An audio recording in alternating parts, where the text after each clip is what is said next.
യോഹന്നാൻ്റെ സുവിശേഷം 6-ാം അധ്യായം തന്നെ 60 വരുമ്പം നമ്മളെപ്പോലുള്ള ചില മഹാന്മാർ റെസ്പോണ്ട് ചെയ്യുന്നുണ്ട് യേശുവിനോട്. അവൻ്റെ പ്രഭാഷണമൊക്കെ കേട്ട് മടുത്തിട്ട് ചിലർക്കിപ്പം തോന്നുന്നുണ്ട്, ഇതെന്ത് സംഭവം അച്ഛൻ പറഞ്ഞു പോകുന്നേ, ഇതിനല്ലല്ലോ നല്ലൊരു ദിവസം ഞങ്ങൾ മെനക്കെടുത്തി കളഞ്ഞത്. എന്തെങ്കിലും വിധത്തിൽ നമ്മൾ മനസ്സുകൊണ്ടൊന്ന് ഹോംവർക്ക് ചെയ്യാൻ തയ്യാറായാൽ മതിയാവും. സ്പൂൺ ഫീഡിങ്ങൊക്കെ കാലം കഴിഞ്ഞ് പോയില്ലേ. നമുക്ക് എന്ത് മുതിർന്നവരാണെന്നറിയോ. എന്തെങ്കിലുമൊക്കെ ഒന്ന് നമ്മൾ സംഭവിക്കുന്നുണ്ടോ എന്നുള്ളതാണ് ഒരു ആകുലത. നമ്മൾ എന്തെങ്കിലുമൊക്കെ ഒന്ന് സംഭവിക്കുന്നുണ്ടോ? യോഹന്നാൻ്റെ സുവിശേഷം 6-ാം അധ്യായം 60 വരുമ്പോൾ ആളുകൾ ശക്തമായിട്ട് പ്രതികരിക്കുകയാണ്. ഇതൊന്നും കേൾക്കുവാനോ ഗ്രഹിക്കുവാനോ പറ്റുന്ന കാര്യമല്ല, പ്രവർത്തിക്കുവാനും കഠിനമാണ് ഈ വചനങ്ങൾ. യേശു തൻ്റെ തിരുശരീരം കുർബാനയെക്കുറിച്ചുള്ള പഠിപ്പിക്കലാണ്. യോഹന്നാൻ്റെ സുവിശേഷം 6-ാം അധ്യായം എനിക്ക് തോന്നുന്നു സുവിശേഷത്തിൽ വെച്ച് തന്നെ ഏറ്റവും ദൈർഘ്യമുള്ളൊരു ചാപ്റ്ററാണ്. അവിടെയാണ് ആളുകളുടെ പ്രതികരണം വളരെ, പക്ഷെ അവർ കുറേയും കൂടി എന്താ പറയുക, സ്ട്രെയിറ്റ് ആയിരുന്നു. ഉള്ള കാര്യം നേരെ പറഞ്ഞു കേട്ടോ, നമ്മളെപ്പോലെയല്ല. മാഷ ഇവിടെ നിർത്തുക, ഇതൊന്നും കേൾക്കുവാനോ അംഗീകരിക്കുവാനോ സ്വീകരിക്കുവാനോ പ്രാവർത്തികമാക്കാനോ സാധിക്കുകയില്ല, ഞങ്ങളിവിടെ. 66 വരുമ്പം അതിനേയൊക്കെ കഠിനമായൊരു വചനം നമ്മളെ കാത്തോടെ കിടപ്പുണ്ട്. എനിക്ക് തോന്നുന്നു വേദപുസ്തകത്തിൽ ഇത്രയും നമ്മളെ ഭാരപ്പെടുന്ന വചനം വേറെ വല്ലയിടത്തും ഉണ്ടോ എന്ന് സംശയമുണ്ട്. 66 വരുമ്പോൾ അതിനുശേഷം അവൻ്റെ ശിഷ്യന്മാർ അവനെ വിട്ടുപോയി. അവൻ്റെ ചില ശിഷ്യന്മാർ അവനെ വിട്ടുപോയി. പിന്നീട് ഒരിക്കലും അവർ അവനോട് കൂട്ടുചേർന്നില്ല. ബോയ്ക്കോട്ട് ചെയ്യുന്നു, ഇറങ്ങിപ്പോകുന്നു, പ്രതിഷേധമാണ്, ഉൾക്കൊള്ളാൻ പറ്റുന്നില്ല. അപ്പോഴാണ് ഈ കാലത്ത് നമുക്കിടയിൽ മുഴുകുന്ന ധ്യാനങ്ങളെ ഞാൻ ഇത്തിരി സംശയത്തോടെ കാണുക. വേറൊന്നുമല്ല, സ്വസ്ഥത തരാം, സമാധാനം തരാം, സൗഖ്യം തരാം എന്ന് പറഞ്ഞ ധ്യാനത്തെ ഞാൻ ഇത്തിരി ഭീതിയോടെ കാണുന്നുണ്ട്. ശരിക്കും പറഞ്ഞ യേശു എന്ന് പറഞ്ഞൊരു സ്നേഹാനുഭവത്തെ കിട്ടിയാൽ ജീവിതത്തിലുള്ള സ്വസ്ഥത നഷ്ടപ്പെട്ടു പോകുന്നൊരനുഭവമാണ് സത്യമായിട്ടും. വേറെ എന്തുമില്ല, നമ്മുടെ മനസാക്ഷി ഉണരുന്നു എന്നുള്ളതാണ് യേശു എത്തിയാലത്തെ അനുഭവം. പുള്ളി വെറുതെ ഇരിക്കത്തില്ലെങ്കിൽ മാന്തി പറിച്ചുകൊണ്ടിരിക്കും. പുല്ലൊക്കെ വടിച്ചു വാരുന്നൊരു പുല്ലുമാന്തിയില്ലേ, ആ മാതിരി സാധനമായിട്ട് വല്ലാതെ മാന്തി പറിച്ചുകൊണ്ടിരിക്കും. പിന്നെ ഒരു ഉരുള ചോറൊക്കെ ഉരുട്ടുമ്പോഴേ പട്ടിണിയുള്ള മനുഷ്യരുണ്ടെന്നുള്ള ചിന്തയെങ്കിലും മനസ്സിൽ വരും. അതോടുകൂടി കുറച്ച് മതിയെന്ന് വെക്കും, വേണ്ട കഴിച്ചില്ലെങ്കിലും കുഴപ്പമില്ല.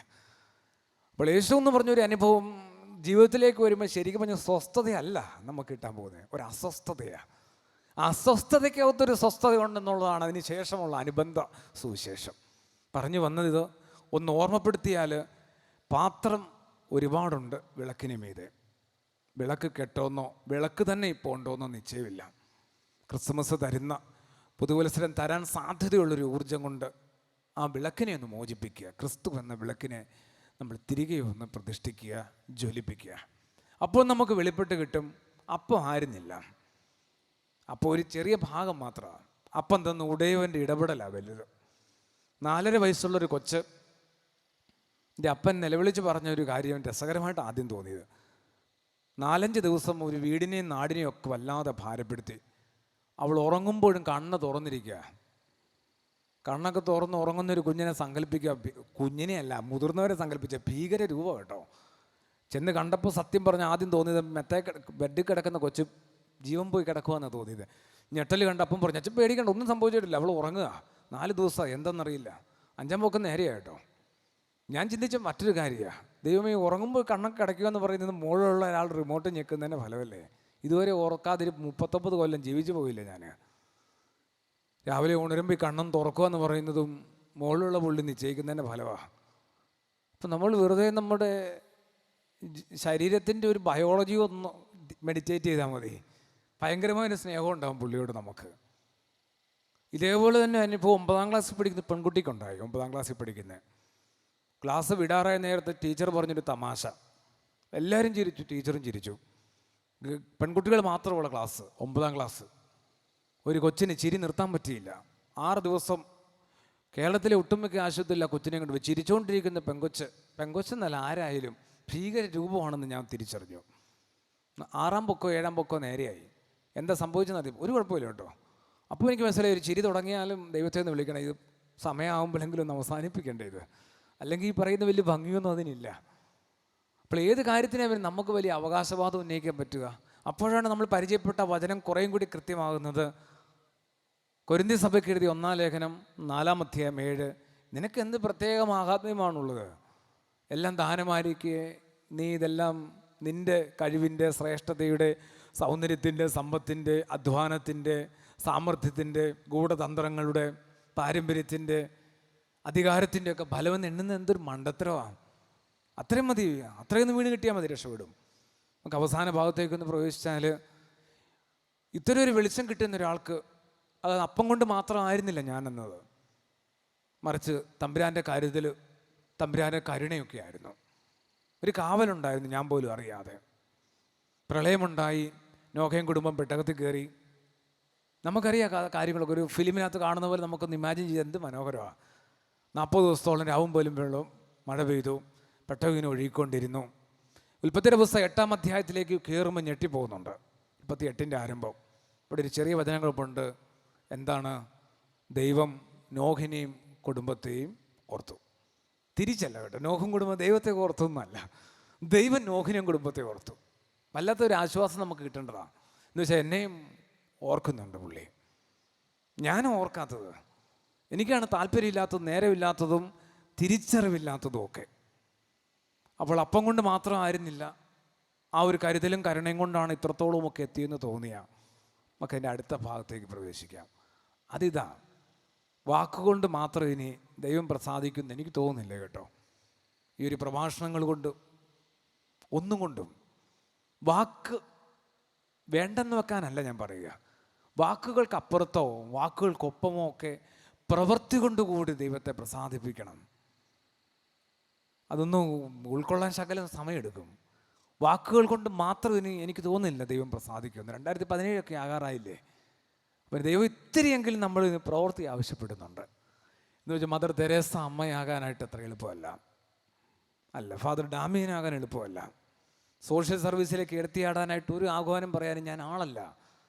മറിച്ച് നമ്മൾ അധിവസിക്കുന്ന നമ്മുടെ ചെറിയ വീടിനകത്ത് ചില സാധ്യതകളുണ്ടെന്ന് മാത്രം ഒന്ന് ഓർമ്മപ്പെടുത്തുവാനാണ്. പ്രവൃത്തി കൊണ്ടുകൂടി ദൈവത്തെ പ്രസാദിപ്പിക്കണം. കേൾക്കുന്ന വചനങ്ങൾക്ക് അനുസരിച്ച് നമ്മളൊരു ശ്രമമെങ്കിലും ഉണ്ടാവണ്ടേ?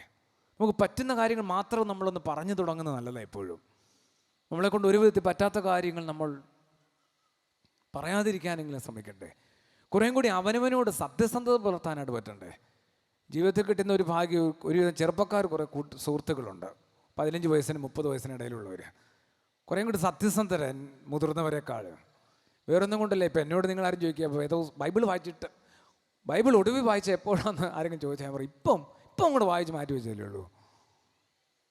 പക്ഷെ അവരോട് ചോദിച്ചാൽ അവർ പറയും, അച്ഛാ അത് അങ്ങനെ കൃത്യമായിട്ടൊന്നും ഓർക്കുന്നില്ല, വായന പണ്ടങ്ങാണ്ടൊക്കെ ഉണ്ടായിരുന്നോ, പിന്നെ അത് നിന്നുപോയി. പള്ളിയിലൊക്കെ പോയിട്ട് കുർബാന വലിയ ഓർമ്മയില്ല. അഹങ്കാരത്തോടെ അല്ല, ഉള്ളത് പറയുന്നുണ്ടെന്നുള്ളൂ. ഞാൻ അവരുടെ സത്യസന്ധത അനുമോദിച്ച് പറഞ്ഞു വരിക, നമ്മൾ കുറച്ചും കൂടി പ്രവൃത്തി കൊണ്ടുകൂടി യേശുവിനെ അന്വേഷിക്കണ്ടേ? യാക്കോബ് ശ്ലീഹയുടെ ലേഖനം 4-ാം അധ്യായത്തിനകത്തൊരു വചനം പറയുന്നുണ്ട്. ചെയ്യേണ്ട നന്മ ഏതെന്നറിഞ്ഞിട്ടും നീ അത് ചെയ്യാതെ പോകുന്നുവെങ്കിൽ നീ പാപം ചെയ്യുന്നു. നന്മ ഏതെന്നൊക്കെ നമുക്ക് നല്ല നിശ്ചയമുണ്ട്. ഓരോ ഞായറാഴ്ചയും നമ്മളിങ്ങനെ ഓരോ ഞായറാഴ്ചയിലും പിതാക്കന്മാർ ക്രമീകരിച്ച വേദഭാഗം വായിച്ചു കേൾക്കുകയും പുരോഹിതരതെന്ന് ചെറുതായിട്ടൊന്ന് വ്യാഖ്യാനിച്ച് തരികയും ചെയ്യുന്നുണ്ട്. എന്നിട്ടും ഒന്നും നമ്മൾ സംഭവിക്കുന്നില്ല. അതുകൊണ്ട് വാക്കുകൾക്കൊപ്പം അല്ലെങ്കിൽ വാക്കുകൾക്കപ്പുറം പ്രവൃത്തി കൊണ്ടുകൂടി ദൈവത്തെ പ്രസാദിപ്പിക്കാനായിട്ട് പരിശ്രമിക്കണം. അതാണ് ഇനി അടുത്ത പടി. അപ്പോഴാണ് നമുക്ക് ഒരു കാര്യം ഓർമ്മ വരിക, ദൈവമേ ഞാൻ നോമ്പെടുക്കുന്നുണ്ട് കേട്ടോ. പുള്ളിയും തലയായിട്ട് ഓഹോ. അപ്പോൾ ഞാൻ ഒന്നുകൂടെ പറഞ്ഞു, ഞാൻ 25 മുമ്പ് കൃത്യമായിട്ട് എടുത്തിരുന്നു. ആഹാ, ഞാൻ പിന്നെ ഉപവസിക്കുന്നു, കുമ്പിട്ട് പ്രാർത്ഥിക്കുന്നു, ദാനധർമ്മം ചെയ്യുന്നു, ദശാംശം കൊടുക്കുന്നു, സഭയും ഇടവകയും സ്നേഹിക്കുന്നു, ശുശ്രൂഷിക്കുന്നു. ഇതെല്ലാം പുള്ളി അപ്പം മൂളുന്നുണ്ട്. അപ്പോൾ എന്നോട് പുള്ളി പറയും, മത്തായി ശ്ലീഹയുടെ സുവിശേഷം 7-ാം അധ്യായം 21 മുതൽ താഴോട്ട് വായിക്കണം, നിന്നെക്കൊണ്ട് ആവാവുന്നത്ര ഒച്ചത്തി നീ തന്നെ കേൾക്കാൻ വേണ്ടി. കർത്താവേ കർത്താവേ എന്ന് വിളിച്ച് എൻ്റെ പിന്നാലെ വരുന്നവനെ അല്ല, മറിച്ച് എൻ്റെ പിതാവിൻ്റെ ഇഷ്ടം നിറവേറ്റുന്നവനോടാണ് എനിക്ക് പ്രിയം. ഒരു അപകടം പിടിച്ചൊരു വചനം കേട്ടോ. കർത്താവേ കർത്താവേ എന്ന് വിളിച്ച് എൻ്റെ പിന്നാലെ ഇനി ആരും വരണ്ടെന്നല്ല പുള്ളി പറഞ്ഞേ. വരുന്നവർ ചെയ്യേണ്ട വലിയൊരു ഉത്തരവാദിത്വം, റെസ്പോൺസിബിലിറ്റി നമ്മൾ ബോധപൂർവവും മറന്നു പോകുന്നുണ്ടെന്ന് ഓർമ്മപ്പെടുത്തുക. പിതാവിൻ്റെ ഇഷ്ടം ചെയ്യുക എന്നുള്ളതിന് വേണ്ടിയുള്ള ഒരുക്കമാണ് കർത്താവേ കർത്താവേ എന്നുള്ള വിളി. അതിനുവേണ്ടി എന്നെ ഒന്ന് സജ്ജമാക്കണേ എന്നുള്ള പ്രാർത്ഥനയത്. എപ്പോഴും വിളിച്ചുകൊണ്ടിരിക്കുന്നത് കൊണ്ട് മാത്രം നമ്മൾ രക്ഷപ്പെടുമെന്ന് തോന്നില്ല. അപ്പോഴാണ് വീണ്ടും അപകടം പിടിച്ച വചനം വീണ്ടും വരുന്നത്. മത്തായി ശ്ലീഹയുടെ സുവിശേഷം 7-ാം അധ്യായം 22. അന്ന് പലരും എന്നോട് വന്ന് പറയും, ഞങ്ങൾ നിന്റെ നാമത്തിൽ പ്രവചിച്ചിട്ടുണ്ട്. സുന്ദരം പരിപാടി. പ്രവാചകന്മാർ ഡ്യൂട്ടി ചെയ്തിട്ടുണ്ട്. എന്തൊരു ആത്മാഭിമാനത്തോടെ കുറച്ചധികം ആളുകൾ പറയുക, ഞങ്ങൾ നിന്റെ നാമത്തിൽ രോഗികൾക്ക് സൗഖ്യം കൊടുത്തിട്ടുണ്ട്. ഓ, അതിലും വലിയ സംഭവം. മൂന്നാമത്തെ കൂട്ടർ പറഞ്ഞു, ഞങ്ങൾ നിന്റെ നാമത്തിൽ ഭൂതങ്ങളെ പുറത്താക്കിയിട്ടുണ്ട്. ഇന്നൊക്കെ എക്കാലത്ത് നടക്കുക ഭൂതോച്ചാടനമൊക്കെയാണ്. എക്കാലത്ത് നടക്കുന്ന സംഭവങ്ങൾ എവിടെ തിരിഞ്ഞു നോക്കിയാലും ഭൂതോച്ചാടനമൊക്കെയാണ്. ഈ 3 ശുശ്രൂഷകൾ പ്രത്യേകിച്ചൊന്ന് എടുത്തു കഴിഞ്ഞാൽ യേശുവിൻ്റെ ശുശ്രൂഷകളായിരുന്നു. പ്രവചനവും സൗഖ്യവും ഭൂതോച്ചാടനവും ഒക്കെ യേശു പരസ്യ പ്രവർത്തന കാലത്ത് നിർവഹിച്ച കാര്യങ്ങളാണ്. എന്ന് വെച്ചാൽ യേശുവിൻ്റെ മുമ്പിൽ വന്നു നിന്ന ആളുകൾ അങ്ങ് ചെയ്ത കാര്യങ്ങൾ ഞങ്ങളിപ്പോൾ ചെയ്തുകൊണ്ടിരിക്കുന്നു എന്ന് പറയാൻ ധൈര്യമുള്ള, കള്ളം പറഞ്ഞവരല്ല. അവർ ചെയ്തിട്ട് തന്നെയല്ല ആത്മാഭിമാനത്തോടെ പറഞ്ഞേ. അപ്പോൾ ഞാൻ അവരോട് അന്ന് പറയും, പക്ഷെ അനീതി പ്രവർത്തിക്കുന്നവരെ നിന്നെയൊന്നും ഞാൻ അറിയുന്നില്ല. ശരിയാന്നേ, ഈ കാലം വരെ ധരിച്ചതൊക്കെ എൻ്റെ നാമം പേറുന്ന വസ്ത്രമാണ്. പറഞ്ഞതും പ്രാർത്ഥിച്ചതും ഒക്കെ എൻ്റെ നാമത്തെ വാഴ്ത്തുന്ന പ്രാർത്ഥനകളാണ്. ദാനധർമ്മം ചെയ്യുകയും പരോപകാരം ചെയ്യുകയും ഒക്കെ ചെയ്തിട്ടുണ്ട്. കൽപ്പനകളൊക്കെ കൃത്യമായിട്ട് പാലിച്ചിട്ടുമുണ്ട്. എന്നാലും പുള്ളി നമ്മളെ അറിയാതെ പോയാലോ? കാരണം പിതാവിൻ്റെ ഇഷ്ടത്തെ ആരായാനോ അത് നിവർത്തിക്കുവാനുള്ള പരിശ്രമത്തിൽ പങ്കുചേരുവാനോ നമുക്കാകാതെ പോകുന്നത് എന്തുകൊണ്ടാണ്? ഇനി അതിൻ്റെ ഒരു അവസാന ഭാഗത്തേക്ക് വന്ന് ഇതിനൊരു തുടർച്ചയുണ്ട്. നമ്മൾ എന്താ ഇനി ചെയ്തു തുടങ്ങണ്ടേ?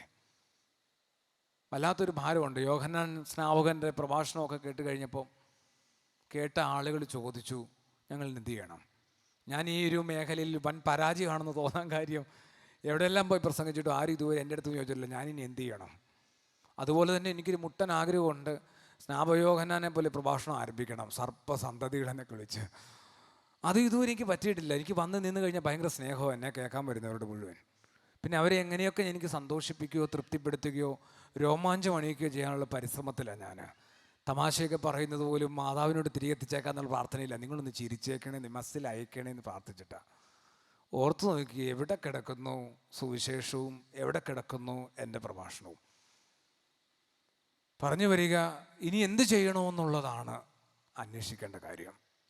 മത്തായി ശ്രീയുടെ സുവിശേഷം, അത് 25-ാം അധ്യായം, അതിൻ്റെ അവസാന ഭാഗം. ആദ്യ ഭാഗത്ത് 2 മനോഹരമായ കഥകളുണ്ട്.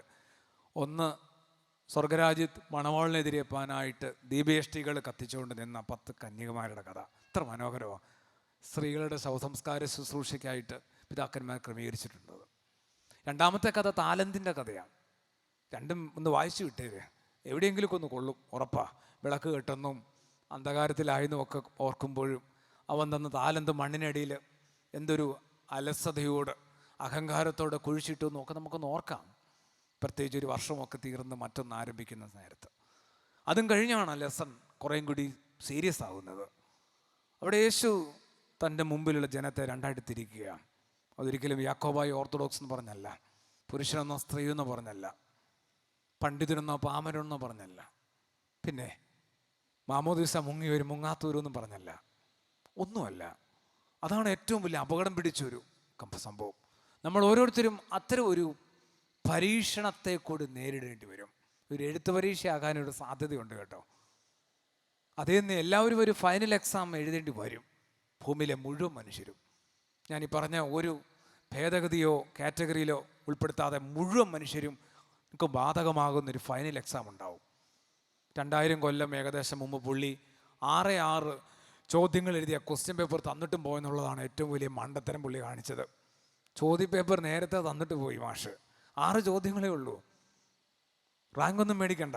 6-ൽ ഒരെണ്ണമെങ്കിലും എഴുതി പാസ്സാകാൻ നോക്കിയാൽ മതി. ഒരെണ്ണത്തിൻ്റെ എങ്കിലും പാതി എഴുതാൻ തുടങ്ങിയാൽ മതി. പേന ഒന്ന് തൊട്ടൊന്ന് വളച്ച് തുടങ്ങിയാൽ മതി, പാസ് മാർക്ക് കിട്ടും. ബാക്കി ഇത്തിരി മോഡറേഷനൊക്കെ ആയിട്ട്, റേഷൻ ഇല്ലെങ്കിലും മോഡറേഷൻ കിട്ടും, ഉറപ്പാ. അതിനുപോലും നമ്മളിന്ന് തയ്യാറാവുന്നില്ല. 6 ചോദ്യങ്ങൾ ഏതാണെന്നാണ് നമ്മുടെ ഒരു അങ്കലാപ്പ്. വേദോസം നിങ്ങൾ പിന്നെ നോക്കി വായിച്ചാൽ മതി. ഒന്നെനിക്ക് വിശന്നു എന്ന് പറയുന്നത്, ബെസ്റ്റ്. ഈ പഴംപുരാണം പറയാനാണോ അച്ഛൻ ഇത്രയും ദൂരം വന്നതെന്നാ പലരുടെയും ശരി. എനിക്ക് വിശന്നു. 2 എനിക്ക് ദാഹിച്ചു. 3 ഞാൻ നഗ്നനായിരുന്നു. 4 രോഗിയായിരുന്നു. 5 കാരാഗ്രഹത്തിലായിരുന്നു. 6 ഞാൻ അലഞ്ഞു തിരിഞ്ഞ് നടക്കുകയായിരുന്നു. ഓർത്ത് നോക്കിയ ഒരു മനുഷ്യനുമായിട്ട് ബന്ധപ്പെട്ട 6 കാര്യങ്ങളാണ്. ആത്മീയത ഒന്നും പറയാൻ പറ്റില്ല. പക്ഷെ ഇത് തന്നെയാണ് സ്പിരിച്വാലിറ്റി എന്നുള്ളതാണ് യേശു സമർത്ഥിച്ച കാര്യം. നമുക്കൊക്കെ എന്തുമാത്രം ബുദ്ധിയുള്ളവരാണ് ഓരോരുത്തരും, ഓരോ മേഖലയിൽ എന്തുമാത്രം ജ്ഞാനമുള്ളവരാണ്, എന്തുമാത്രം. ഞാൻ ഈ അടുത്ത കാലത്ത് വായിച്ചൊരു പുസ്തകം, ഒരു നോവലാണ്, പക്ഷേ എന്നെ വല്ലാൻ ഞെട്ടിച്ചു. ലോകത്തിലേക്ക് ഏറ്റവും സങ്കീർണമായ ജോലി പാചക കലയാണെന്ന് പറഞ്ഞപ്പോൾ അതൊരു സംഭവമായി പോയല്ലോ. പിന്നെ ഞാൻ കുറച്ച് സ്ഥലത്തുകൾ ഇത് ഭയങ്കര സന്തോഷത്തോടെ പറയുന്നുണ്ട്. ലോകത്തിലേക്ക് ഏറ്റവും സങ്കീർണമായ ജോലി, അത് അബ്ദുൽ കലാം ചെയ്തതിനേക്കാളും സങ്കീർണമായ ജോലി പാചക കലയാണ്. തീർച്ചയായിട്ടും ഞാൻ പറഞ്ഞു വരിക, ഭൂമിയിലെ എല്ലാ മനുഷ്യരും ഏതെങ്കിലുമൊക്കെ മേഖല എക്സ്പേർട്ടുകളാണ്, ഭയങ്കരമായി വൈദഗ്ധ്യമുള്ളവരാണ്, സാമർഥ്യമുള്ളവരാണ്, സംശയമില്ല. അതുകൊണ്ട് നമുക്കിതൊക്കെ ഒന്ന് കാലത്തിനനുസരിച്ച് മനസ്സിലാക്കി എടുക്കേണ്ടതാണ്, ഇല്ലെങ്കിൽ കഷ്ടമാണ് ജീവിതം, ഒരു സംശയമില്ല. അപ്പോൾ എനിക്ക് വിശന്നു, എനിക്ക് ദാഹിച്ചു, രോഗിയായിരുന്നു, കാരാഗൃഹത്തിലായിരുന്നു, പരദേശിയായിരുന്നു, ഇങ്ങനെ കുറച്ച് കാര്യങ്ങളാണ് പോവുക, നഗ്നനായിരുന്നു. എന്നിട്ട് യേശു പറഞ്ഞു, നിങ്ങൾ കുറേ പേര് വലതുഭാഗത്തേക്ക് മാറുക. വലതുഭാഗത്തേക്ക് മാറിയവരോട് യേശു പറഞ്ഞു, എനിക്ക് വിശന്നു, അപ്പം തന്നു, ദാഹിച്ചു, വെള്ളം തന്നു, രോഗിയായിരുന്നു, പരിപാലിച്ചു, നഗ്നനായിരുന്നു, ഉടുപ്പിച്ചു, കാരാഗൃഹത്തിലായിരുന്നു, സന്ദർശിച്ചു, അലഞ്ഞു തിരിഞ്ഞ് നടന്നു, എന്നെ ചേർത്തു. അപ്പോഴാണ് അവർ നിലവിളിക്കാൻ തുടങ്ങുക. ഏത്? വലതുഭാഗത്തുള്ളവർ. അവർ പറഞ്ഞു, എപ്പോ? മൊത്തത്തിലൊരു വലിയ മണ്ടത്തരത്തിന് മുമ്പിൽ അവർ അമ്പരന്ന് നിന്നു. എപ്പോ? നിന്നെ രോഗിയായിട്ട് കണ്ടെന്നാ? ഞങ്ങൾ രോഗിയായിരുന്നു, നീ സൗഖ്യപ്പെടുത്തി. നിന്നെ ദാഹിച്ചു കണ്ടോ? ഞങ്ങൾ ദാഹിച്ചിരുന്നു. ഞങ്ങൾ മാത്രമല്ല, പൂർവ്വപിതാക്കന്മാർ. പാറ പോലും ഞങ്ങൾക്ക് വെള്ളം തന്നു, നിന്റെ കൽപ്പനയാൽ പാറ പോലും വെള്ളം തന്നു. എന്നിട്ട് നീ ദാഹിച്ചു വെള്ളം തന്നെന്നാ? അറിയില്ല. നീ നഗ്നനായിരുന്നെന്നാ? അങ്ങനെയൊന്നും സംഭവിച്ചിട്ടില്ല. ഞങ്ങൾ ഞങ്ങളുടെ ഉടുവസ്ത്ര ഊരി നിനക്ക് തന്നേനെ. അവർ ഉടുവസ്ത്ര ഊരി അവൻ നടന്നു വരുന്ന പാത നേരെ വിരിക്കുന്നൊക്കെയുണ്ട് മറ്റൊരു സന്ദർഭത്തിൽ. ഓർക്കുന്നത് നല്ലത് ഇതൊക്കെ. പിന്നെ നീ ജയിലിൽ പോയെന്നോ? എന്ത് ചെയ്തിട്ട്? ജയിലിൽ ഞങ്ങൾ ബോംബ് വെച്ച് തകർത്ത് നിന്നെ രക്ഷിക്കുക. അത്ര വിശ്വാസമാണ് ഞങ്ങൾക്ക്. ഞങ്ങളെപ്പോലെ വിശ്വാസികൾ ഉള്ളതുകൊണ്ടാണ് യേശു നീയൊക്കെ ജീവിച്ചിരിക്കുന്നത് എപ്പോഴും. നമുക്കൊക്കെ അങ്ങനെ ഒരു ഭാവമുണ്ടേ. പിന്നെ നീ അലഞ്ഞു തിരിഞ്ഞ് നടന്ന എവിടെ? ഞങ്ങൾ നിന്നെ ചേർത്ത് കൊള്ളത്തില്ലേ? വിശന്നപ്പം നിനക്ക് നിങ്ങൾ 101 വിഭവങ്ങൾ നിറഞ്ഞ് സദ്യ ഒരുക്കി തരത്തില്ലേ? ഇതൊക്കെ ഞങ്ങൾ ചെയ്തെന്നുള്ള നിൻ്റെ നിഗമനത്തിൽ എന്തോ വലിയ അബദ്ധം സംഭവിച്ചിട്ടുണ്ട്. അപ്പോൾ യേശു അവരോട് പറഞ്ഞു, സാധാരണക്കാർക്ക് ചെയ്തതൊക്കെ നിങ്ങളെനിക്ക് ചെയ്തതാ. അപ്പം ശരിക്കും അലാറം അടിച്ചത് എവിടെയാണെന്നറിയോ? അവൻ മാറ്റി നിർത്തിയ കുറേ ആളുകൾക്കൊക്കെ സംഭവം പിടികിട്ടി. അവർ നിലവിളിച്ചു, എൻ്റെ പൊന്നു മാഷെ, ഞങ്ങളെ ഒറ്റപ്പെടുത്തരുത്, ഞങ്ങളെ ഒറ്റപ്പെടുത്തരുത്. അതിനെ ഞങ്ങൾക്ക് ആ ഒരു വലതുഭാഗത്ത് കിട്ടാതെ പോയത്. അപ്പോൾ അവൻ അവരോട് പറഞ്ഞു, എനിക്ക് വിശന്ന് നിങ്ങൾ അപ്പം തന്നില്ല, ദാഹിച്ചു തന്നില്ല, ഇതൊക്കെ പറഞ്ഞു. ഇതേപോലെ ആവർത്തിച്ചു. അപ്പോൾ അവർ പറഞ്ഞു, ഞങ്ങൾ നീ വിശന്നവനോട് കണ്ടിട്ടില്ല, കണ്ടാൽ ഞങ്ങൾ ഊട്ടിയാനെ. ദാഹിച്ചും കണ്ടില്ല, നഗ്നനായും കണ്ടില്ല, നീ ജയിലിൽ പോയിട്ടില്ല, പരദേശിയായിട്ട് നീ അലഞ്ഞു തിരിഞ്ഞ് നടന്നിട്ടില്ല, നീ രോഗിയായിട്ടില്ല. ഉണ്ടായിരുന്ന നിങ്ങളെ സൂപ്പർ സ്പെഷ്യാലിറ്റി ഹോസ്പിറ്റലിൽ കൊണ്ടുപോയനെ. നിനക്ക് വേണ്ടി ഞങ്ങൾ പത്രത്തിലൂടെ ഒരു പിരിവ് നടത്തിയേനെ, ഉറപ്പാ. അപ്പോൾ യേശു പറഞ്ഞു, സാധാരണക്കാരെ നിങ്ങൾ നിഷേധിച്ചതൊക്കെ നിങ്ങൾ എനിക്ക് നിഷേധിച്ചതാണ്. ഇനി നമ്മൾ വാക്കുകൊണ്ട് മാത്രം ദൈവത്തെ പിടിച്ച് ഒപ്പം നിർത്താനോ ദൈവത്തെ കൊണ്ട് എന്തെങ്കിലും പേടിപ്പിച്ചോ പ്രീതിപ്പെടുത്തിയോ ഒക്കെ സാധിപ്പിച്ചോ പ്രവർത്തിപ്പിക്കാനോ ശ്രമിക്കാതിരിക്കുക. വാക്കിനൊപ്പം പ്രവൃത്തി ആവശ്യമാണ്. അത് തീരെ നമ്മുടെ ജീവിതത്തിൽ ഇല്ല എന്നൊന്നും തിരിച്ചറിയുന്നത് നല്ലതാണ്. ഒരു 365 ദിവസമൊക്കെ കിട്ടിയിട്ട് നമ്മളെന്ത് നേടിയെന്നൊക്കെ നോക്കിക്കഴിഞ്ഞാൽ ആകപ്പാടെ കുഴഞ്ഞു പോകും.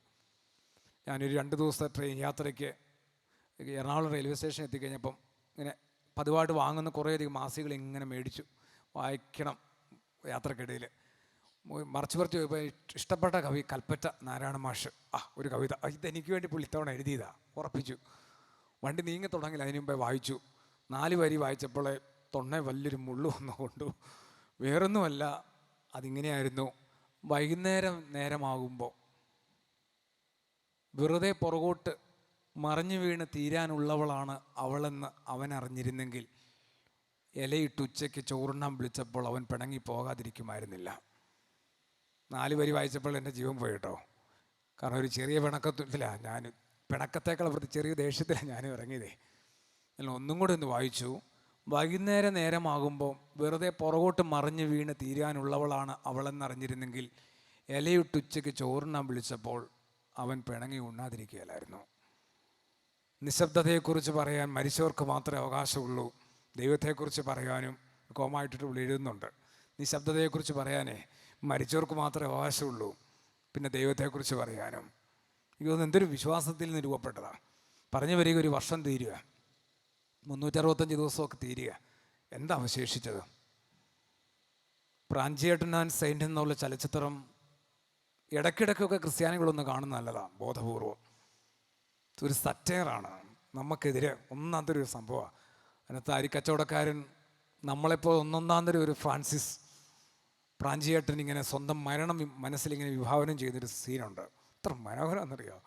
കോട്ട് സ്യൂട്ടൊക്കെ ഇട്ട് എയർ കണ്ടീഷനൊക്കെ ചെയ്തൊരു ബോക്സിനകത്ത് പോക്കറ്റിൽ പൂവൊക്കെ ചൂടി വെടിവെക്കാൻ കുറേ പട്ടാളക്കാരെ പോലീസുകാരെയൊക്കെ ചുറ്റും നിർത്തി ഇവിളിങ്ങനെ കിടക്കുന്നതായിട്ട് സീൻ. വെറുതെ നമുക്കും നമ്മുടെ അവസാന സീനൊന്നും മനസ്സിൽ കാണാം. നിങ്ങൾ പേടിക്കേണ്ട കേട്ടോ, ഇപ്പോഴൊന്നും അല്ല. ഒരു 100 വയസ്സിന് സെഞ്ചുറി അടിച്ചതിന് ശേഷം ഒന്ന് കരുതിക്കുക, പിന്നെ വലിയ നിരാശയൊന്നും വരത്തില്ല ആർക്കും. ഒരു 101 മുകളിലാണ് സംഭവിക്കുക. എന്നാലും ഒന്ന് കാണണം ഇങ്ങനെ കിടക്കുന്നത്. ഞങ്ങളെപ്പോലുള്ളവരൊന്ന് പ്രാർത്ഥിക്കുന്നു, ഇങ്ങനെ മൈൻഡ് ചെയ്യേണ്ട കാര്യമില്ല കേട്ടോ. ഞങ്ങളെപ്പോലെ എന്നെപ്പോലുള്ളവരൊന്ന് കാര്യമായിട്ട് പ്രസവിക്കുന്നു, കിടക്കുന്ന ആൾ ഭയങ്കര സംഭവമാണെന്നൊക്കെ പറയും, മൈൻഡ് ചെയ്യേണ്ട. വെറുതെ ഇതൊക്കെ ഒരു സ്നേഹാത്മാർത്ഥതയില്ല. പക്ഷെ എൻ്റെ സങ്കടം അതല്ല. ഞാനിങ്ങനെ കിടക്കുമ്പം എന്നെ ഒന്ന് കാണാനായിട്ട് കുറേ ദൂരെ വളരെ ത്യാഗം സഹിച്ച ഒരാൾ വന്ന് കുറച്ചൊരു കിടപ്പിങ്ങനെ നോക്കി, ആ പുള്ളിയുടെ കണ്ണ് വല്ലാതെ നിറഞ്ഞ്, അത് മറ്റാരും കാണാതിരിക്കാൻ കണ്ണ് തുടച്ച് വേഗം പുറത്തിയാടി പോകുന്ന എത്ര പേരും എനിക്കുണ്ടാവും. അതാണ് എൻ്റെ ഒരു മനുഷ്യ ജീവിതത്തെ സംഗ്രഹിക്കുന്നത്, മനുഷ്യ ജീവിതത്തിൻ്റെ സംഗ്രഹിക്കുന്നത്. എനിക്ക് തോന്നുന്നില്ല അധികം പേരുണ്ടാവുമെന്ന്. എൻ്റെ അപ്പൻ, അമ്മ അല്ലെങ്കിൽ ഭാര്യ, മക്കളുടെ നിലവിളിയൊക്കെ ഞാൻ തൽക്കാലം ഒന്ന് ഇഗ്നോർ ചെയ്യാൻ പോവാം. അതൊക്കെ ചില വൈകാരികമായ തലത്തിൽ നിന്നും ഉണ്ടാവുന്ന കൂടിയാണ്, അതും വിട്ടു. അല്ലെങ്കിൽ ഒരു ഡ്യൂട്ടി അവർ ഭംഗിയായിട്ട് ചെയ്യുന്നെന്നുള്ളതല്ലേ. നമുക്കറിയാമല്ലോ, ബോഡി എടുക്കുമ്പോൾ ഒന്ന് നിലവിളിച്ചില്ലെങ്കിൽ സ്ത്രീകൾക്ക് പോരായ്മ. അവൾ എന്നാ സാധനം, അവളങ്ങ് മിണ്ടോ നിന്നു, സ്നേഹമില്ലാത്തവർ. ഞാൻ പോലും കമൻറ്റ് പറയാറില്ലേ. അതുകൊണ്ട് നിലവിളിയൊക്കെ വിടുക. കുറച്ചു നേരം വന്ന് നോക്കി നിന്നിട്ട് ഭയങ്കര വേദനയിലൊന്ന് കണ്ണെന്നറിയാനായിട്ട് എനിക്ക് ഭൂമിയിൽ എത്ര പേരുണ്ട്? സംശയം. മതിയില്ലേ? വെറുതെ ഒന്ന് പറഞ്ഞതൊന്ന് ഓർപ്പിച്ച് അവസാനിപ്പിക്കട്ടെ. ക്രിസ്മസ് പാതിരാവിലൊരു വെളിച്ചമുണ്ടായ സംഭവമാണ്. എന്ന് വെച്ചാൽ അന്ധകാരത്തിലോ മരണനിഴലോ ആയിരുന്നു എൻ്റെ ഹൃദയത്തിൽ യേശു കടന്നു വന്നതൊരു പ്രകാശത്തിലാണ്. ഞാൻ ലോകത്തിൻ്റെ വെളിച്ചം എന്നൊക്കെ പറഞ്ഞ അതായിരുന്നു. എന്നിട്ട് 1, 2, 3 ദിവസം കഴിഞ്ഞതേ ഉള്ളൂ, ഭയങ്കര അന്ധകാരത്തിലായിപ്പോയി. ഞാൻ ഒരു രക്ഷപ്പെടണമെന്നൊരു ആഗ്രഹം ഉണ്ടെങ്കിൽ ആ വിളക്കിന് മീതെയും യേശു എന്ന വെളിച്ചത്തിന് മീതെയും ഞാൻ ബോധപൂർവം എടുത്തു വെച്ച പാത്രങ്ങൾ ഓരോന്നൊന്ന് മാറ്റുക. ഒരു പറയൊന്നുമല്ല, 1.5 പറകൾ ഒരുപാട് വെച്ചിട്ടുണ്ട്, ഒന്നെടുത്ത് മാറ്റുക. അപ്പോൾ ഒരു വെളിച്ചം ഉണ്ടാവും. ആ വെളിച്ചത്തിൽ എനിക്ക് ബോധ്യപ്പെടും അപ്പം കൊണ്ട് മാത്രമായിരുന്നില്ല, മറിച്ച് തമ്പുരാനെ കൊണ്ട് മാത്രമാണ്. ആ ബോധ്യപ്പെടും അന്നേരം കേട്ടോ, സത്യമായിട്ടും. അപ്പോൾ നമുക്കൊരു കാര്യം പിടികിട്ടും, പ്രവൃത്തി കൊണ്ടുകൂടി എന്തെങ്കിലുമൊക്കെ ചെയ്തു തുടങ്ങണം. അപ്പനെ അമ്മയൊന്ന് ഇത്തിരി നേരം കേൾക്കാൻ മനസ്സ് വെക്കുക. എപ്പോഴും ഇങ്ങനെ ശപിച്ചുകൊണ്ടിരിക്കുന്ന, നോൺ സ്റ്റോപ്പായിട്ട് സംസാരിച്ചുകൊണ്ടിരിക്കുന്ന ജീവിത പങ്കാളിയാണ് അവൾ ഒരുപക്ഷെ. എന്നാലും വെറുതെ ഒന്ന് കാതു കൊടുക്കുക. വേറെ ആരും ഒന്നും കേൾക്കാനില്ലല്ലോ. മക്കളൊക്കെ നല്ല വസ്ത്രമൊക്കെ ധരിച്ച് പുറത്തേക്ക് ഇറങ്ങുമ്പോൾ നന്നായിരിക്കുന്നല്ലോ എന്ന് പറയാൻ ശ്രമിക്കുക. അല്ലെങ്കിൽ അവൾ യാത്ര ചെയ്യുന്ന ബസ്സിലെ ഒരു കിളി പറഞ്ഞതിൻ്റെ പേരിൽ അവൾ അയാളിലേക്കൊന്ന് ചാഞ്ഞു കൊടുത്താലോ? അതേന്നേ, എൻ്റെ അപ്പനും അമ്മ ഇതുവരെ പറഞ്ഞിട്ടില്ല ഞാനിട്ട വസ്ത്രം നന്നായിട്ട് ഭംഗിയായിട്ടുണ്ടെന്ന്. പക്ഷെ ആ ബസ് ഞാൻ നോക്കി പിടിച്ച് എല്ലാ ദിവസവും കയറുകയും ആ കിളി മുമ്പിൽ തന്നെ ഉണ്ടാകണേന്ന് മാതാവിന് നട തിരികെ വെച്ച് പ്രാർത്ഥിക്കുകയും ചെയ്യുക. ഇറങ്ങാറാവുമ്പോൾ പതിയെ പറയും, നന്നായിരുന്നു കേട്ടോ. അതൊന്ന് പറഞ്ഞു തുടങ്ങണ്ടേ നമുക്ക്? ഒരു റിട്ടയർഡ് പ്രൊഫസർ BRS എടുത്തതാണ്, പ്രായം കൊണ്ട് റിട്ടയർ ആയതല്ല, കോളേജിലെ ടീച്ചർ. ചില സാഹചര്യത്തിൽ അവർ എഴുത്തിലേക്കൊക്കെ മടങ്ങാനായിട്ട് ജോലി രാജിവെച്ചു. എന്നെ കഴിഞ്ഞ ദിവസം വിളിച്ചിട്ട് പറഞ്ഞു, 24 വയസ്സുള്ള അവരുടെ മകന് വേണ്ടി ഒന്ന് പ്രാർത്ഥിക്കണം. എന്നെ പറ്റി ടീച്ചറെ? അവൻ്റെ മുഖമൊന്ന് ഉയരാൻ വേണ്ടി. എന്നൊക്കെ ഭേദപ്പെട്ടൊരു ക്രിസ്ത്യാനിയായിട്ടാണ് ഞാൻ അവനെ കാണുന്നത്, 24 വയസ്സുകാരൻ. അവനെന്നെ പറ്റിയിപ്പോൾ? അല്ല, അവനിങ്ങനെ എപ്പോഴും ഈ തോണ്ടുന്ന സാധനത്തേക്ക് നോക്കി നോക്കി പെടരെ കുനിഞ്ഞു പോയി. അവനൊന്ന് മുഖമൊന്ന് ഉയർത്താനൊന്ന് പ്രാർത്ഥിക്കണേ. സരസമായിട്ട് ആ ടീച്ചർ സംസാരിച്ചെങ്കിലും എനിക്ക് വല്ലാതെ കൊണ്ടു കേട്ടോ, വല്ലാതെ കൊണ്ട്. എവിടെയോ എനിക്കും കൂടെ ബാധകമാണെന്നുള്ളൂ ഞാൻ ഓർത്തു. മുഖമൊന്ന് ഉയർത്തണ്ടേ നമ്മളിനി? അതുകൊണ്ട് ഇത്തിരി പ്രവൃത്തി കൊണ്ടുകൂടി അവനവൻ വീട്ടിൽ മാത്രം മതി, വെളിയിലൊന്നും വേണ്ട. 5-ാം ദുബ്ദേനിൽ പിതാക്കന്മാരുടെ പേരൊക്കെ ഓർക്കുന്നതിന് മുമ്പ് ഒരു ചെറിയ സംഭവമുണ്ട്. എന്താണ്? ദൈവത്തെ ധരിച്ചവരായ ഒരു കോമ. അതൊക്കെ വായിക്കുമ്പോൾ നമ്മൾ മനസ്സൊന്ന് കത്തണം, തീ ജ്വലിക്കണം ഉള്ളിൽ. ദൈവത്തെ ധരിച്ചവരായ. റോമാലേഖനം 13:14 അത് തന്നെയാണ്. ദൈവത്തെ ധരിച്ചവരായ ആ ഒരു പാരമ്പര്യത്തിൻ്റെ പൈതൃകത്തിൻ്റെ തണലിൽ ആണ് ഓരോരുത്തരും. ആണെങ്കിൽ നമുക്ക് ദൈവത്തെ ധരിക്കാനായിട്ടൊരു ബാധ്യതയുണ്ട് തീർച്ചയായിട്ടും. അതൊന്ന് തിരിച്ചറിയുക, അത്രയേ ഉള്ളൂ. ഒരു നിമിഷം നമുക്ക് കണ്ണുകളടച്ചൊന്ന് പ്രാർത്ഥിക്കാം. ബാറക്കുമോർ, ഞങ്ങളെ അളവുകൂടാതെ സ്നേഹിക്കുകയും പരിപാലിക്കുകയും ചെയ്യുന്ന വാഴ്ത്തപ്പെട്ട സ്വർഗസ്ഥ പിതാവേ, അങ്ങയുടെ തിരുജനനത്തിൻ്റെ സ്മരണ ഒരാവർത്തി കൂടി ഒന്ന് ഓർക്കുവാനും ആ സന്തോഷത്തിലൂടെ കടന്നു പോകാനും പാതിരാവിലുണ്ടായ വെളിച്ചത്തെ അനുഭവിക്കാനും ഞങ്ങൾ ഏതവസ്ഥയിലാണെന്ന് തിരിച്ചറിയാനും ഞങ്ങൾക്ക് സാധിച്ചു. പക്ഷേ ഇത്ര വേഗമാകർത്താവേ ഞങ്ങൾ വീണു പോകുന്നത്. ഇച്ഛിക്കുന്ന നന്മ ചെയ്യാനായിട്ട് പറ്റാതെ ആഗ്രഹിക്കാത്ത തിന്മ ഞങ്ങൾ ചെയ്തു പോകുന്നു എന്ന് പൗലോസ് അപ്പോസ്തലനെ പോലെ നിലവിളിക്കട്ടെ. വിളക്കിന് മീതെ ഞങ്ങൾ ശരീരം എന്ന പറ, തൊഴിലെന്ന പറ, ഒത്തിരി ഒത്തിരി പാത്രങ്ങളെടുത്ത് കമത്തിയിട്ടുണ്ട്. എല്ലാം ഒന്നെടുത്ത് മാറ്റി ഒരു നല്ല പുതുവർഷത്തെ പ്രത്യാശയുടെ വരവേൽക്കുവാൻ ഞങ്ങളെ ഒന്ന് സഹായിക്കണമേ. മനുഷ്യൻ അപ്പം കൊണ്ട് മാത്രമല്ല, കർത്താവിനെ കൊണ്ടുകൂടി ജീവിക്കണം. അങ്ങനെ ഒരു വെളിച്ചം ഞങ്ങൾക്ക് കിട്ടണം. വാക്കുകൊണ്ട് മാത്രം ഇനി അങ്ങയെ സ്നേഹിക്കാൻ എനിക്കാവില്ല. വാക്കിനൊപ്പമോ വാക്കിനപ്പുറമോ എന്നിൽ പ്രവൃത്തി ഉണ്ടാവണം. യാക്കോബ് ശ്ലീഹ ഓർമ്മപ്പെടുത്തിയല്ലോ, അറിയാവുന്ന നന്മ ഏതെന്ന് അറിഞ്ഞിട്ട് നീ ചെയ്യാതിരിക്കുന്നത് വലിയ അപരാധമാണ്. എൻ്റെ വീടിനുള്ളിൽ കുറേയും കൂടി ശ്രദ്ധയും പരിചരണവും ആവശ്യമാണ്. ദൂരമുള്ള ആളുകളോട് ഞാൻ എന്തുമാത്രം മിണ്ടുന്നുണ്ട്. ഇപ്പം കയ്യിലുള്ള ഉപകരണത്തിലൂടെ എനിക്ക് ദൂരെയുള്ള ആളുകളോട് മാത്രമായിട്ട് മാറി ബന്ധങ്ങളല്ല. തൊട്ടടുത്ത ആളുകൾ എൻ്റെ നോട്ടം ഒന്ന് കിട്ടാൻ, എൻ്റെ ഒരു ചെറിയ പരിഗണന കിട്ടാനായിട്ട് വല്ലാതെ ആഗ്രഹിച്ച് ദുഃഖിക്കുന്നുണ്ട്. കുറേയും കൂടി എൻ്റെ വീടിനെ ഒന്ന് ശ്രദ്ധിക്കാനായിട്ട് മാതാപിതാക്കൾ, ദൈവം നാനമ നൽകിയ മക്കൾ, സഹോദരങ്ങൾ, ഗുരുക്കന്മാർ, വൈദികർ, ഇടവക, വിശുദ്ധ കുർബാന, കുമ്പസാരം എന്ന ശ്രേഷ്ഠമായ കൂദാശ കുറേയും കൂടി ഞാനൊന്ന് ദൈവത്തെങ്കിലേക്ക് ഒന്ന് ചാഞ്ഞു കൊടുക്കേണ്ടത് ആവശ്യമാണ്. ഞാൻ വിശന്നു, എനിക്ക് ദാഹിച്ചു, നഗ്നനായിരുന്നു, രോഗിയായിരുന്നു, കാരാഗ്രഹത്തിലായിരുന്നു, അലഞ്ഞുതിരിഞ്ഞ് നടക്കുകയായിരുന്നു. ഏതെങ്കിലും ഒരു ചോദ്യത്തിനെങ്കിലും ഈ ചെറിയ ജീവിതത്തിലെ ബാക്കി ദിവസങ്ങൾ കൊണ്ടൊരു ഉത്തരം എഴുതാനായിട്ട്, ഉത്തരം എഴുതി തുടങ്ങാനായിട്ടെങ്കിലും എന്നെ ഒന്ന് സഹായിക്കണമേ. ദൈവമാതാവായ പരിശുദ്ധ കന്യകമർത്തമറിയാം അമ്മയുടെയും സകല പരിശുദ്ധന്മാരുടെയും ശുദ്ധമതികളുടെയും വിലയേറിയ മധ്യസ്ഥല ഭയപ്പെട്ട് കർത്താവ് നിന്നെ നിന്റെ പിതാവിനെയും പരിശുദ്ധ റൂഹായി എന്നിവെന്നാളും സ്തുതിച്ച് മഹത്വപ്പെടുത്തുമാറാകണമേ. ആമേൻ. ക്രിസ്തുവിനെ ധരിച്ചുകൊള്ളുക, യേശുക്രിസ്തുവിനെ ധരിച്ചുകൊള്ളുക, ക്രിസ്തുവിനെ ധരിച്ചുകൊള്ളുക, യേശുക്രിസ്തുവിനെ ധരിച്ചുകൊള്ളുക. പകൽ സമീപമാകയാൽ അന്ധകാര കർമ്മങ്ങൾ കൈവെടിഞ്ഞ് പ്രകാശത്തിനായുള്ള മണിമേഘ. ക്രിസ്തുവിനെ ധരിച്ചുകൊള്ളുക, യേശുക്രിസ്തുവിനെ ധരിച്ചുകൊള്ളുക, ക്രിസ്തുവിനെ ധരിച്ചുകൊള്ളുക, യേശുക്രിസ്തു